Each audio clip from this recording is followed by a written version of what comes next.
പല പേഷ്യൻസും വന്ന് പറയുന്ന കാര്യമാണ്, ഡോക്ടറെ ഞാൻ ഇപ്പം അടുത്ത് ബ്ലഡ് ടെസ്റ്റ് ചെയ്ത സമയത്ത് എനിക്ക് ഹൈ കൊളസ്ട്രോൾ ഉണ്ടായിരുന്നു. ആ റിപ്പോർട്ട് കിട്ടിയ ഉടനെ തന്നെ ഞാൻ ഡോക്ടറെ എല്ലാവിധ ഫുഡ് ഐറ്റംസ്, ഉദാഹരണത്തിന് കൊളസ്ട്രോൾ ഉണ്ടാകുന്നതിന് കാരണമായിട്ടുള്ള ഇറച്ചി, മീൻ, മുട്ട, എല്ലാ സാധനങ്ങളും ഒഴിവാക്കി. പക്ഷേ വീണ്ടും എനിക്ക് ഒരു മാസം കഴിഞ്ഞ് ടെസ്റ്റ് ചെയ്ത സമയത്ത് വീണ്ടും കൊളസ്ട്രോൾ കൂടുകയാണ് ചെയ്തത്.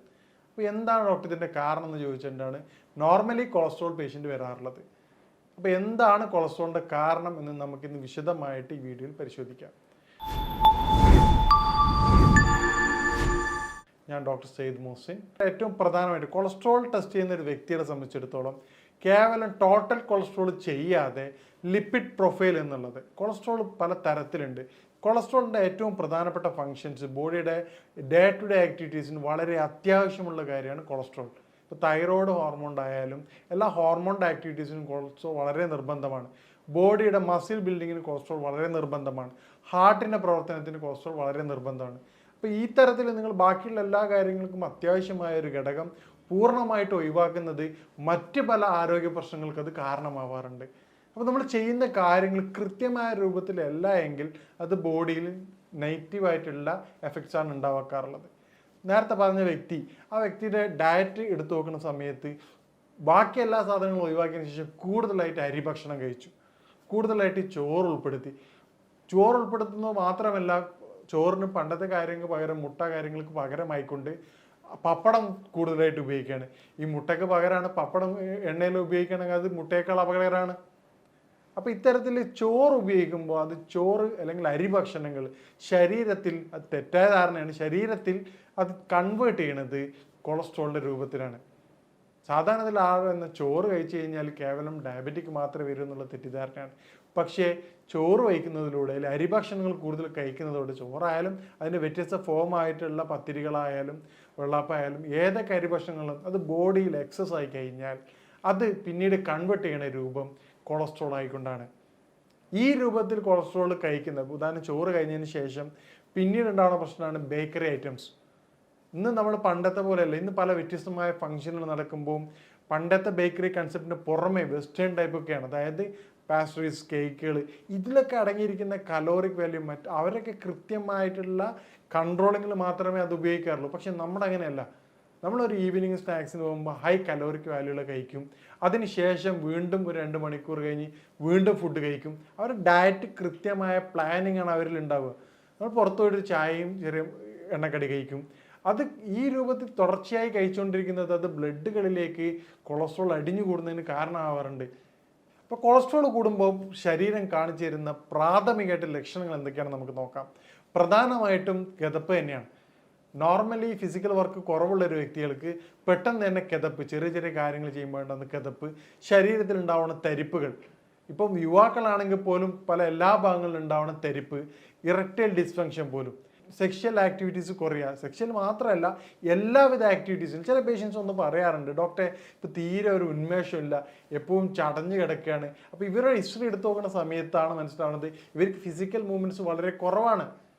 ഇൻവെസ്റ്റിഗേഷന് പോയ സമയത്ത് കൊളസ്ട്രോൾ ഹൈ കൊളസ്ട്രോളാണ്. അപ്പം നമ്മൾ ഈ പറഞ്ഞ രൂപത്തിൽ നമ്മൾ കഴിക്കണ ഭക്ഷണവും അതുപോലെ തന്നെ ഫിസിക്കൽ ആക്ടിവിറ്റീസും കൊളസ്ട്രോളിൻ്റെ പ്രധാനപ്പെട്ട ഘടകമാണ്. നമ്മൾ മനസ്സിലാക്കേണ്ട ഒരു കാര്യം, കലോറിക് ചാർട്ട് ഉണ്ട്. ഉദാഹരണത്തിന് നമ്മൾ കാർബോഹൈഡ്രേറ്റ് ഒരു 100 ഗ്രാം എടുക്കുകയാണെങ്കിൽ അത് 200 കലോറിക് വാല്യൂ ആണ് അതിനുള്ളത്. അതേ സ്ഥാനത്ത് നമ്മൾ വെജിറ്റബിൾസ് 100 ഗ്രാം എടുക്കുന്നതാണെങ്കിൽ അതിന് 40 ഗ്രാമേ ഉള്ളൂ. പിന്നീട് നമ്മൾ വെജിറ്റബിൾസിൻ്റെ 20 ഗ്രാം ഫ്രൂട്ട്സിലേക്ക് മാറുകയാണെങ്കിൽ അത് 40 to 50 ഉള്ളൂ. അപ്പോൾ ഈ കലോറിക് വാല്യൂ വ്യത്യസ്തമായിട്ടുള്ള കാർബോഹൈഡ്രേറ്റിൻ്റെ 4 അല്ലെങ്കിൽ 6 ആയിട്ടുള്ള വെജിറ്റബിൾസ് നമ്മൾ കാർബോഹൈഡ്രേറ്റിന് പകരം നമ്മൾ ഉൾപ്പെടുത്തുകയാണെങ്കിൽ നമുക്ക് കൊളസ്ട്രോൾ മാത്രമല്ല, കൊളസ്ട്രോളിന് പോലെ തന്നെ ഡയബറ്റിക്കും പ്രശ്നം ഉണ്ടാവും. ഇതൊക്കെ കൺട്രോൾ ചെയ്യേണ്ട ബോഡി ലിവറാണ്, പിന്നെ അത് ഫാറ്റി ലിവറായിട്ട് മാറും. അപ്പോൾ ഇത്തരത്തിൽ കൊളസ്ട്രോൾ എന്നുള്ളത് കേവലം കൊളസ്ട്രോളിൻ്റെ പ്രശ്നമായി കൊണ്ടതല്ലാതെ അത് ഉണ്ടാക്കുന്ന കോംപ്ലിക്കേഷൻസ് നിങ്ങൾ നിർബന്ധമായിട്ടും അറിയേണ്ടതാണ്. ചില ഡയബറ്റിക് പേഷ്യൻസിൽ പരിശോധിച്ച സമയത്ത് യുവാക്കളിലൊക്കെ അവരുടെ കൊളസ്ട്രോൾ കുറച്ച് വർഷങ്ങൾക്ക് മുമ്പ് ട്രൈഗ്ലിസറൈഡൊക്കെ ഹൈ ആയിരുന്നു. അപ്പോൾ അവരോട് നിങ്ങൾ ആ സമയത്ത് എന്തായിരുന്നു ട്രീറ്റ്മെൻറ്റ് എടുക്കാത്തതെന്ന് ചോദിച്ചപ്പോൾ അവർ പറയാണ്, ഡോക്ടർ അന്നൊന്നും പ്രശ്നം ഉണ്ടായിരുന്നില്ല, ടോട്ടൽ കൊളസ്ട്രോൾ നോർമലായിരുന്നു, ട്രൈഗ്ലിസറൈഡ് മാത്രം ഒരു 250-300 ഉണ്ടായിരുന്നുള്ളൂ. അപ്പോൾ ട്രൈഗ്ലിസറൈഡ് എത്രയാണ് നോർമൽ എന്നുള്ള അവർക്കറിയാം. പക്ഷെ കൊളസ്ട്രോൾ നോർമൽ ആയതുകൊണ്ട് അവരെന്താ അവോയ്ഡ് ചെയ്തു. പിന്നീട് ഒരു 3-4 വർഷം കഴിയുമ്പോൾ അവർക്ക് ഡയബറ്റിക് ആയിട്ട് മാറുകയാണ് ചെയ്യുന്നത്. അപ്പോൾ ഇത്തരത്തിൽ കൊളസ്ട്രോളും ഡയബറ്റിക്കും തമ്മിൽ ഡയറക്റ്റ് ബന്ധമുണ്ട്. നിങ്ങൾക്ക് കൊളസ്ട്രോൾ കണ്ടുവരികയാണെങ്കിൽ നിങ്ങൾ നിർബന്ധമായിട്ടും നിങ്ങൾ മനസ്സിലാക്കേണ്ട കാര്യം നിങ്ങൾ ഡയബറ്റിക്കിൻ്റെ ലെവലിലേക്ക് പോകുന്നു എന്നുള്ളതാണ്. അപ്പോൾ ഇതുപോലെ തന്നെയാണ് പ്രധാനപ്പെട്ടതാണ് ബേക്കറി ഐറ്റംസ് ആയിട്ടുള്ള ട്രാൻസ് ഫാറ്റ് കൂടുതലായിട്ട് കാര്യങ്ങൾ. നമ്മൾ ഫ്രഞ്ച് ഫ്രൈസ് അധികം ഉപയോഗിക്കുന്നുണ്ട്. ഇതിൻ്റെയൊക്കെ പ്രത്യേകതകൾ അതിൻ്റെ കലോറിക് വാല്യൂസ് ഒക്കെ വളരെ ഹൈ ആണ്. നമ്മൾ കഴിക്കുന്ന ഫുഡിൻ്റെ കലോറിക് വാല്യൂ നിർബന്ധമായിട്ടും നിങ്ങൾ കൺട്രോൾ ചെയ്യേണ്ടതാണ്. ഇതുപോലെ തന്നെയാണ് സ്മോക്കിംഗ് കൊളസ്ട്രോൾ കൂട്ടാനുള്ള പ്രധാനപ്പെട്ട ഒരു കാരണമാണ്. അതുപോലെ തന്നെ വളരെ കുറവുള്ള ഫിസിക്കൽ വർക്കുകൾ, ഈ പറഞ്ഞ കാര്യങ്ങൾ കൊളസ്ട്രോളിൻ്റെ പ്രധാനപ്പെട്ട കാരണക്കാരാണ്. ഇനി കൊളസ്ട്രോളിൽ ശരീരം കാണിച്ചിരുന്ന ലക്ഷണങ്ങൾ എന്താണെന്ന് നമുക്ക് പരിശോധിക്കാം. പ്രധാനമായിട്ടും ഒബേസിറ്റിയാണ് ശരീരം കൊളസ്ട്രോൾ കാണിച്ചിരുന്ന പ്രഥമമായിട്ടുള്ള ലക്ഷണം. നമുക്ക് ഇതുവരെ ഉപയോഗിച്ചിരുന്ന പാൻറ് ടൈറ്റ് ആവുക, അല്ലെങ്കിൽ ടീഷർട്ടിന് സൈസ് കൂടുക. അപ്പോൾ വരുമ്പോൾ നമ്മൾ എന്ത് ചെയ്യണം, ഗ്രോത്ത് ആണ് കൂടി നോക്കുക. നിങ്ങൾ ഹൈറ്റും കൂടുന്നില്ലെങ്കിൽ നിങ്ങൾ പ്രത്യേകം മനസ്സിലായിക്കൊള്ളുക, നിങ്ങൾ ഒബേസ് ആയിക്കൊണ്ടിരിക്കുകയാണ്, നിങ്ങൾ പൊണ്ണത്തടി എന്നുള്ള അവസ്ഥയിലേക്ക് പോവുകയാണ്. ഇത് നിങ്ങൾ ഗുരുതരമായ ആരോഗ്യ പ്രശ്നങ്ങൾ സൃഷ്ടിക്കുകയാണ്. അപ്പോൾ ഈ തരത്തിൽ നമ്മുടെ ഡ്രസ്സിൻ്റെ സൈസ് ഇൻക്രീസ് ചെയ്യുകയാണെങ്കിൽ നിങ്ങൾ കൃത്യമായിട്ടുള്ള വാർണിംഗ് പ്രത്യേകം ശ്രദ്ധിക്കണം. അത് നോർമൽ ഗ്രോത്ത് ആണോ അല്ലെങ്കിൽ ഒബേസിറ്റി കൊണ്ടുള്ളതാണോ. ഈ തരത്തിൽ നമ്മൾ പരിശോധിക്കുകയാണെങ്കിൽ നമുക്ക് എളുപ്പത്തിൽ മനസ്സിലാവുന്ന BMI അല്ലാതെ ഒരു വ്യക്തിക്ക് സാധാരണക്കാരന് എളുപ്പത്തിൽ മനസ്സിലാക്കാൻ പറ്റുന്നൊരു കാര്യമാണ് നമ്മുടെ കഴുത്തിന് പിറകിൽ ഉണ്ടാകുന്ന കറുത്ത കളറുകൾ, മടക്കുകളിൽ ഉണ്ടാകുന്ന കറുത്ത കളറുകൾ, കക്ഷത്തിലുണ്ടാകുന്ന കറുത്ത കളറുകൾ. ഇത് നോക്കുകയാണെങ്കിൽ നമുക്ക് എളുപ്പം തന്നെ മനസ്സിലാക്കാൻ പറ്റും ഈ പേഴ്സണിന് കൊളസ്ട്രോള് വളരെ പെട്ടെന്നുണ്ട്, അല്ലെങ്കിൽ കലോറിയും ഫിസിക്കൽ ആക്ടിവിറ്റീസും വളരെ കുറവാണെന്നുള്ളത്. ഞാൻ പറഞ്ഞ പെട്ടെന്ന് കൺഫേം ഡയഗ്നോസിനെ കുറിച്ചല്ല പറയുന്നത്. നോർമലി നമുക്ക് വളരെ എളുപ്പം തന്നെ ഒരു വ്യക്തിക്ക് കൊളസ്ട്രോൾ ഉണ്ടെന്നുള്ള അടയാളമായിട്ട് ബോഡി കാണിച്ചിരുന്ന സൈനാണ് ഈ ബ്ലാക്ക് കളേഴ്സ്. ഇത് നമ്മൾ കൺസിഡർ ചെയ്യുകയാണെങ്കിൽ കൊളസ്ട്രോൾ 100% പോലും ഈ പേഷ്യൻറ്റിന് ചെക്ക് ചെയ്യുമ്പോൾ കൊളസ്ട്രോൾ കണ്ടുവരാറുണ്ട്. ഇത് നമ്മൾ ലൈഫ് സ്റ്റൈൽ ചേഞ്ച് ചെയ്യുമ്പോൾ തന്നെ അവർക്ക് വളരെയധികം പെട്ടെന്ന് തന്നെ ഒരു മെഡിസിൻ്റെയും ആവശ്യമില്ലാതെ തന്നെ ഈ ബ്ലാക്ക് കളർ പൂർണ്ണമായിട്ട് മാറാറുണ്ട്. അപ്പോൾ നമ്മൾ മനസ്സിലാക്കേണ്ട കാര്യം കൊളസ്ട്രോളും ബോഡിയുടെ കലോറിക് ഇൻടേക്കും കുറക്കുന്നതോടുകൂടി തന്നെ വളരെ പെട്ടെന്ന് തന്നെ ഈ ബ്ലാക്ക് കളർ കുറയുകയാണ്. അതുകൊണ്ട് ബ്ലഡ് സർക്കുലേഷൻ കൂടുകയാണ്. അപ്പോൾ ഇത്തരത്തിൽ നമ്മുടെ ഫിസിക്കൽ ആക്ടിവിറ്റീസും കൂട്ടുകയാണെങ്കിൽ നമുക്ക് വളരെ പെട്ടെന്ന് തന്നെ കൊളസ്ട്രോൾ കൊണ്ടുവരാൻ പറ്റും. രണ്ടാമത്തെ പ്രധാനപ്പെട്ട തെരിപ്പും കിതപ്പുമാണ്, നേരത്തെ വിശദീകരിച്ചു. ഇനി കൊളസ്ട്രോൾ വന്നു കഴിഞ്ഞാൽ എന്തൊക്കെ ഫുഡ് ഐറ്റംസ് ആണ് നമുക്ക് കൺട്രോൾ ചെയ്യാൻ? നേരത്തെ പറഞ്ഞ ലിപ്പിഡ് പ്രൊഫൈൽ ചെയ്യുകയാണെങ്കിൽ 4 തരത്തിലുള്ള കൊളസ്ട്രോൾ ഉള്ളത്. ഏറ്റവും പ്രധാനപ്പെട്ട ചീത്ത കൊളസ്ട്രോളിനെ കൺട്രോൾ ചെയ്യുന്നത് HDL ആണ്, ഹൈ ഡെൻസിറ്റി കൊളസ്ട്രോൾ ആണ്. ഇതെങ്ങനെയാണെന്ന് പറഞ്ഞാൽ ബ്ലോക്കുകൾ ക്ലിയർ ചെയ്തുകൊണ്ടാണ് ബ്ലഡ് വെസൽസിൻ്റെ, അതായത് രക്തധമനികളുടെ പ്രവർത്തനം വളരെ സുഗമമാക്കുകയാണ് ഗുഡ് കൊളസ്ട്രോൾ ചെയ്യുന്നത്.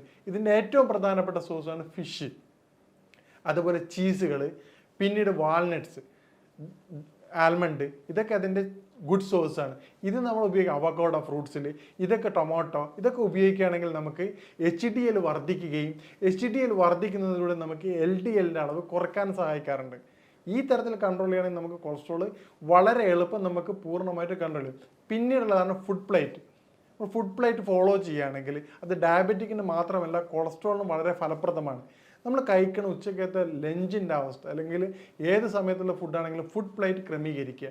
നമ്മൾ കഴിക്കുന്ന കാർബോഹൈഡ്രേറ്റിൻ്റെ അളവ് ഒരു 20 to 25% ആക്കി മാറ്റുക. പിന്നീടുള്ള 40 to 55% വെജിറ്റബിൾസിന് പ്രിഫറൻസ് കൊടുക്കുക. വെജിറ്റബിൾസിന് പ്രിഫറൻസ് കൊടുക്കുക നേരത്തെ പറഞ്ഞത് അതിൻ്റെ കലോറിക് വാല്യൂ വളരെ കുറവായിരിക്കും. 100 gram എടുക്കുകയാണെങ്കിൽ അതിൽ 20 to 25% മാത്രമേ വെജിറ്റബിൾസിൻ്റെ കലോറിക് വാല്യൂ ഉള്ളൂ. അത് നമുക്ക് ധൈര്യമായിട്ട് കഴിക്കാം.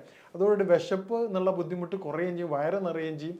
പക്ഷെ നമുക്കത് സാറ്റിസ്ഫൈഡ്. പ്രോട്ടീൻ ഫ്രൈഡ് ആയിട്ടുള്ളതിന് പകരം ഇറച്ചിയോ മുട്ടയോ മീനോ 20-25% ഉപയോഗിക്കുക. ഇത് പ്ലേറ്റ് നമ്മൾ ഫോളോ ചെയ്യുകയാണെങ്കിൽ വളരെ എളുപ്പം തന്നെ നമുക്ക് കൊളസ്ട്രോൾ കൺട്രോൾ ചെയ്യാം. പിന്നീടുള്ള കാര്യമാണ് നൈറ്റിലുള്ള സലാഡ് ഐറ്റംസ്. ഒരു 7 o'clock ശേഷം ഓയിലി ഫുഡ് കഴിക്കാതിരിക്കുക. ട്രാൻസ് ഫാറ്റ് അടങ്ങിയിട്ടുള്ള പുറത്തുനിന്നുള്ള ഭക്ഷണങ്ങൾ പരമാവധി ഒഴിവാക്കുക. ഈ കാര്യങ്ങൾ ശ്രദ്ധിക്കുകയാണെങ്കിൽ നിങ്ങളുടെ കൊളസ്ട്രോൾ മാത്രമല്ല, നിങ്ങളെ അതുപോലെ തന്നെ ഫാറ്റി ലിവർ ഉള്ള ആൾക്കാർക്കാണെങ്കിൽ വളരെ പെട്ടെന്ന് തന്നെ നമുക്ക് ചേഞ്ചസ് കണ്ടുവരാറുണ്ട്. ഡയബറ്റിക്കിന് നമുക്ക് മുൻകരുതൽ എടുക്കാവുന്നതാണ്.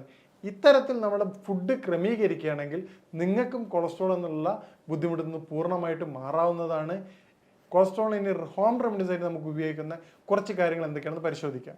ഏറ്റവും പ്രധാനമായിട്ടുള്ളത് 1 ടീസ്പൂൺ ഇഞ്ചി നീരും 1/2 ടീസ്പൂൺ വെളുത്തുള്ളിയുടെ നീരും 1 ടീസ്പൂൺ തേനും ചേർന്നിട്ടുള്ളത് രാവിലെയും വൈകിട്ടും ഒരു ദിവസം ഉപയോഗിക്കുകയാണെങ്കിൽ നിങ്ങളുടെ കൊളസ്ട്രോൾ ലെവൽ വളരെയധികം കുറഞ്ഞു വരുന്നതായി കണ്ടുവരാറുണ്ട്.